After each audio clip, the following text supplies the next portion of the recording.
Take it away. Okay. Well, we finished our second full scrimmage today, and our last full, live day.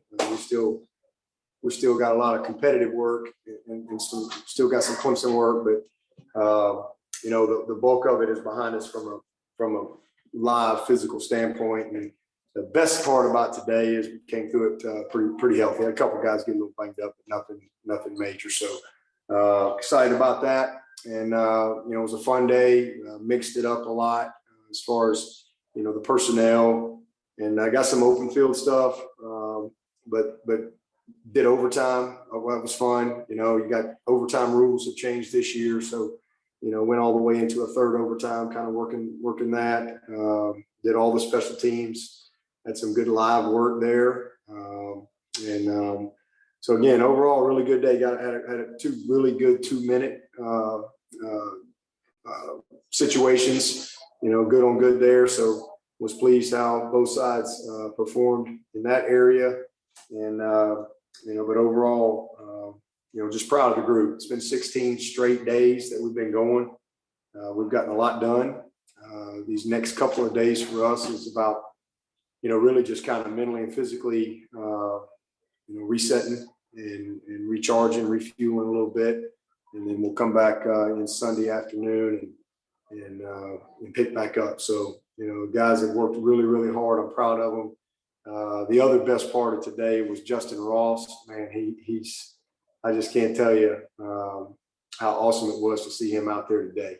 And he reminds you quickly, who he is. So, had a few big plays and just good to see him, back out there playing football. So really excited about that for him. He needed to get some live work today because he missed the first scrimmage, and he didn't disappoint. So really good day. And again, a lot we can build on from both sides, but excited now to turn the page a little bit and start honing in on our personnel and get ready to start doing some game planning.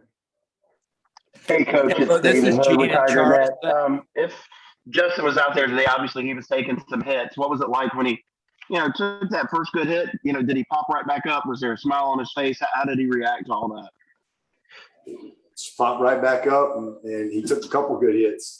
He just popped right back up and just kept on to the next play. I mean, he had a great day, but it really couldn't have worked out any better as far as what I needed and what he needed. He's been ready to go since last spring in his mind as far as ready to go play. But it's been a long process, and today was finally the day. He's done some thud work, but today was finally the day to really let him get. I think he went about 12 plays of live, had 3 great catches, and but he got knocked around a few times, and just I don't think I've ever seen a player so happy to get tackled. But he was great. He was ready to go. So just a blessing to be able to see him out there today.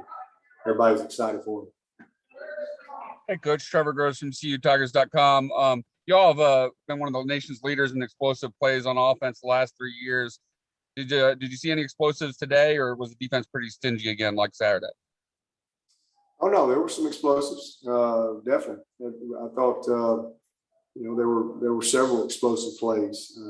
In the scrimmage. I thought DJ had his best day. It's been, he's been kind of steadily getting better as camp has gone, and I thought he had his best day today. But we had several big plays in special teams, pass game, had a couple of really nice runs. So it was a good day. Dabo, this is Gene in Charleston. You said you got the good live work on special teams. Overall, through camp so far, how would you assess the progress of your special teams? It's been really good. We've got a lot of veterans, and so that's been a real plus for us. Super proud of Will Spires. I mean, he's been awesome, very consistent. BT's been awesome. He actually did not have a good day today, but out of 16 days, this is the only bad day BT's had. He was just a little off today for whatever reason, but he's had an amazing camp. And I really like where we are from a personnel standpoint with our field goal team. Punt's been great. I like what I'm seeing in the return game. We had a big return today. So, again, working our first kickoff return, it was good to see that. I like how we're handling things from a punt return standpoint. So we've gotten a lot done. We still got a lot more to do. We got a lot of situational things still to work next week, kind of finish up that aspect of it. But we've got good people. We got good personnel, and we've got depth. So that's a blessing for us. But BT and Will have been awesome. Again, BT didn't have a great day today, but he has had an amazing camp, and both those guys are going to be weapons for us. Dabo, Larry Williams here. How are some of the operational and procedural things on offense, snapping, and I know you wanted to clean up a lot of the false starts and things like that from the last scrimmage. Yeah, today was much better. I think we had, we went from 10 penalties to 2, and we had no bad snaps. We had a couple with our third group, our pride group, but the guys that we know that we got to count on to go play in a couple of weeks, they were excellent today, right on point, right where they need to be. And so it's good to see. That's what we want to see. We just want to see us improve. You get 2 scrimmages, and I thought the guys that needed to improve, they did just that. And the guys that we wanted to see some consistency from, I think we saw that as well. So it was a good day, much better day procedural. The first scrimmage, we had 10 penalties and just, a bunch of bad snaps, and we had a couple of drops today that was disappointing, but all in all, procedurally, it was very solid, much better. Coach, going back to special teams, obviously Coach Khan is handling that this year instead of Coach Pierman. Do you have some other coaches chipping in, like Coach Venables, or is it pretty much all Coach Khan handling that? No, we all work special teams. It's all hands on deck. Mickey coordinates it on the field. Coach Bill Spires does an awesome job for us off the field.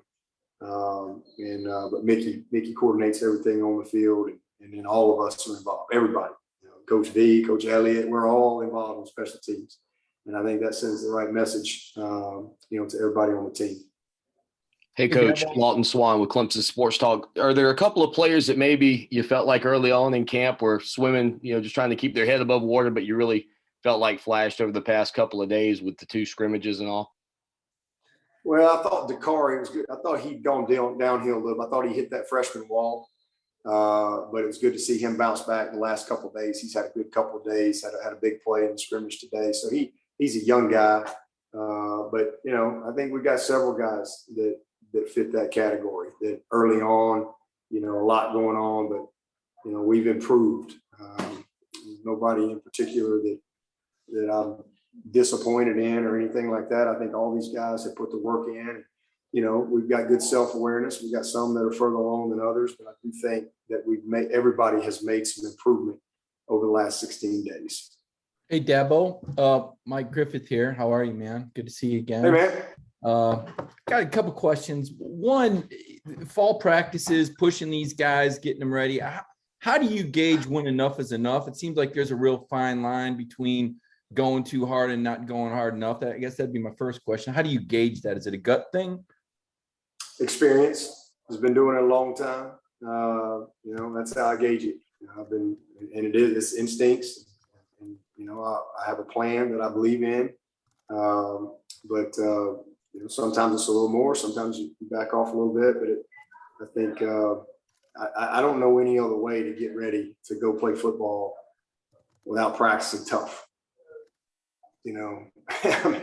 I just, to me, it's not fair to ask your guys to go play a certain way on game day if you don't prepare them that way, especially guys that aren't pros, guys that are developing players. It's not like you're in the NFL and you got guys that have played 1 million snaps. These are young guys, mentally and physically, and you have to teach them. You have to prepare them, and the only way you can do that is to get, a certain amount of live work, a certain amount of competitive work, slow it down some as well. So, but end of the day, it just comes down to experience and having a pulse of your team Obviously, injuries and things like that can dictate it as well. But, that's it. And then secondly, you mentioned it was DJ's best day. What are some of the things that constitute a great day, things you're looking for in a quarterback like DJ that has so much skill and upside? We hadn't really had a bad day. I just thought this was his best day as far as just putting it all together. Now, some of that is because of other people, a little cleaner up front, but just command of everything that he's doing. Fundamentally, I thought he was his best today, made the right decisions, made some critical plays at critical times. That should have had a couple more that we dropped. He put right on the money. But just very clean with his exchanges, clean with his footwork, made all the calls right, and made good decisions. So, and I just thought he had a game-like mentality today. I mean, I could really see him pushing himself to make every rep a game rep, and it was good to see him. He made some nice plays with his legs. So, just thought all in all, it was his best day. It was good to see that. Hey Dabo, it's Michael Espy from ABC Columbia Sports down in South Carolina. I hope you're doing well, man. But Mike, we're having trouble hearing you. If you could get closer to your microphone and speak up, please. Yeah, can you hear me now? Yep. You got me? Okay, yeah. Hey Dabo, it's Michael Espy from ABC Columbia. Where's your sort of excitement level for having fans back in the stands? I mean, with COVID numbers now rising again, are you trying to temper those expectations, I guess, for packed stadiums, or are you kind of looking forward to having 80,000 people back in the stands? I'm super excited about our fans, and I think everybody that was a part of last year, would tell you that was the number one thing that we missed was the passion of the fans.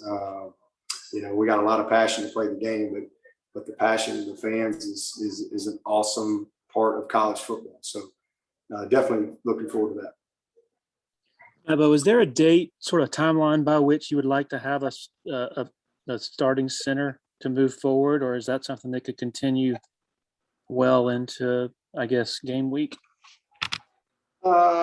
Possibly, yeah, it possibly could. We'll watch this tape tonight, and then again, we'll start honing in on the personnel and how we want to rep. So yeah, I mean, anything can happen. I mean, 2 weeks from now, you still got to go practice well.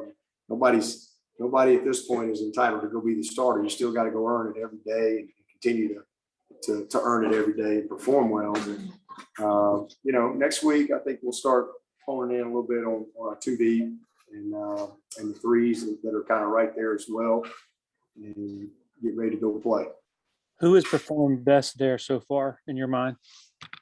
I think they've all done well. Again, it's not something we're ready to roll out there. We'll put a depth chart out here soon enough. But I've seen good things from all of them. I really have. Box got a lot of work. He's also worked a lot at guard. Same thing with Trotter, and same thing with Rayburn. And Trent Howard has gotten some good work at center. Young freshman that we're excited about. So all those guys have gotten work and done well in spots and not so well in spots. So, we're still kind of working that area. But again, it's not as much about the center as it is who's the best five for us. That's really the biggest thing. And then we'll go from there, because I think we got answers, either way. We'll take about two more, Coach. Coach, I'm assuming that Ngata did not play today. Did Bo Collins and/or Troy Stellato play today? And did you come out of the scrimmage all right as far as injuries? Yeah, Troy played a little bit. He's been slowed in camp, but he's been back the last few days. He got a few reps. Everybody went except Ngata. He's still not quite there, with his hamstring yet, but getting closer. Dabo, this is Matt with Dabo, Brad Single from Clemson SI. In terms of the receiving core, how many guys right now do you feel comfortable with that are going to be ready to help you out this season? Do you have a number in mind right now? We'll to go back. I didn't finish the first question. I can't remember who was asking me. Trevor. but we came through the scrimmage good. So, we had a couple guys banged up, but nothing that I foresee as long-term or serious or anything like that. So that was a real positive. And as far as the receivers, I mean, that is a position of strength for us. We've got a lot of guys that I got a lot of confidence in. Troy's still not quite there. He's going to be amazing. He's fast, but he got behind. First of all, he came in late in the summer, and then he got hurt. He wasn't able to do a lot of skills and drills this summer, and then he got hurt in camp, missed some time. But he's oozing with talent, but he's just a little bit behind. But we got a bunch of guys. I mean, we got a bunch of guys. There's really nobody that I don't think we can win. We got 2 or 3 walk-on guys that I have confidence to go in and get the job done as well, if needed. But it's a deep room and a lot of competition, and that's going to really serve us well as we go through the season. Very, very different from last year. Very, very different. We'll let Matt Connolly take the last one, Matt. Hey, Dabo, I was just going to ask, freshman-wise, do you have, as camp's winding down now and finishing up, do you know which freshmen you feel like are ready to help you? Have you seen some guys step up that you feel like can really help you this year? Oh, yeah, absolutely. Yeah, we've got several guys that are going to help us. It's a special group. And, we got some areas of need where those guys will help for sure.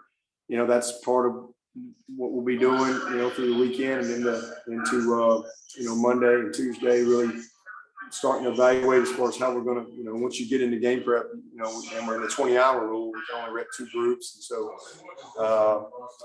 we've got to really lock in on who's going to play, and we got a good group there. And then there's probably a couple of guys on the bubble. And then there's a group that we know that, hey, we're going to play them 4 games in redshirt, based on where we are right now. And all that can change, obviously. But that's we'll hone in on that a little bit more next week. All right.